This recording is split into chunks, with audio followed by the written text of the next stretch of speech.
Hi hello నమస్తే welcome to our channel Ragadeepti allrounder. నేను మీ రాగదీప్తి. ఈరోజు రాయలసీమ వాళ్ళందరికీ ఎంతో ఇష్టమైన గోంగూర పప్పును ఎలా తయారు చేసుకోవాలో చూపిస్తున్నా అండి. సో రాయలసీమ వాళ్ళకే కాదు ఎవరికైనా ఈ గోంగూర పప్పు నచ్చుతుంది. పుల్ల పుల్లగా కారం కారంగా చేసుకుంటే చాలా టేస్టీగా ఉంటుందండి.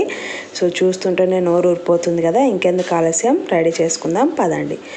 సో ప్రాసెస్ స్టార్ట్ చేయడానికంటే ముందు నా ఛానల్ ఫస్ట్ టైం చూస్తున్న వాళ్ళు ఉంటే, ఇంతవరకు సబ్స్క్రైబ్ చేసుకోని వాళ్ళు ఉంటే ప్లీజ్ సబ్స్క్రైబ్ చేసుకొని నన్ను సపోర్ట్ చేయండి.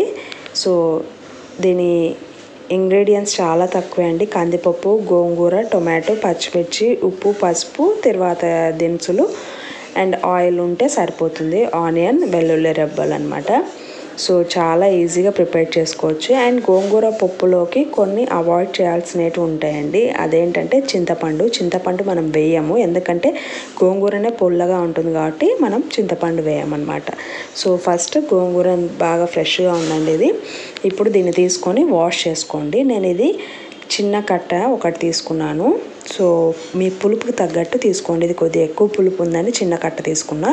సో దాన్ని బాగా వాష్ చేసుకున్నా ఒక 2-3 టైమ్స్. తర్వాత కందిబ్యాళ్ళు కుక్కర్లో తీసుకున్నా. ఒక టీ గ్లాస్లో 2 టైమ్స్ తీసుకున్నా అండి. టీ గ్లాస్కి ఇది బాగా వాష్ చేశాను 2 టైమ్స్. ఇలా కందిపప్పు అంతా వాష్ చేసుకున్న తర్వాత ఇప్పుడు బ్యాళ్ళు ఉడికాయని నీళ్ళు పోయాలి. సో నీళ్ళు పోస్తున్నా అండి. సో నీళ్ళు పోసిన తర్వాత కారానికి తగ్గట్టు పచ్చిమిర్చి వేయండి.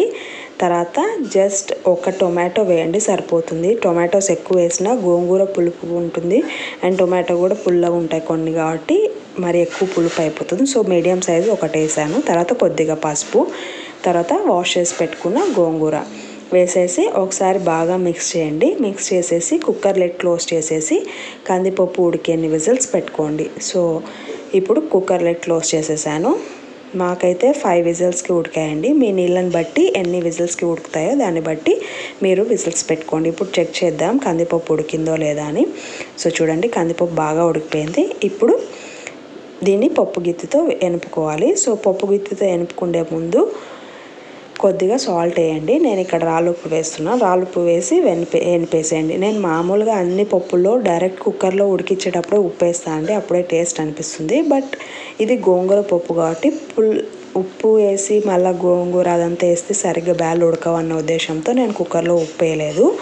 సో తర్వాత ఇట్లా ఎనిపేటప్పుడు ఉప్పు వేస్తున్నాను అనమాట. సో చూడండి గోంగూర పప్పు ఇలా కొద్దిగా గట్టిగా ఉంటేనే బాగుంటుంది, మరీ లూజ్గా ఉంటే బాగుండదు అనమాట. ఇక్కడ ఒక వీడియో క్లిప్ మిస్ అయిందండి, తిరువాత వేసేది. సో తిరువాత కోసం నేను స్టవ్ ఆన్ చేసి కడాయి పెట్టి 1 గంట ఆయిల్ వేసాను. ఆయిల్ బాగా హీట్ ఎక్కిన తర్వాత ఆవాలు, జీలకర్ర వేసి అవి చిటపట్లాడిన తర్వాత సన్నగా తరుక్కున్న ఆనియన్, ఒక 6 వెల్లుల్లి రెబ్బలు దంచి వేసాను. తర్వాత ఎండుమిరపకాయలు ఒక 2 తుంచేసి కరివేపాకు కూడా వేసి ఆనియన్, వెల్లుల్లి రెబ్బలు బాగా ఎర్రగా అయ్యేంత వరకు ఉంచాను. తర్వాత దాన్ని ఆఫ్ చేసేసి ఎనుపుకున్న పప్పులోకి వేసి మిక్స్ చేశానండి. అది వీడియో క్లిప్ మిస్ అయింది, అందుకని వాయిస్ ఓవర్ ఇస్తున్నాను. అంతే అండి. చూడండి మన టేస్టీ అయిన గోంగూర పప్పు రెడీ. మీకు నా వీడియో నచ్చినట్టయితే please like, share and subscribe to my channel Ragadeepti allrounder. Thank you so much.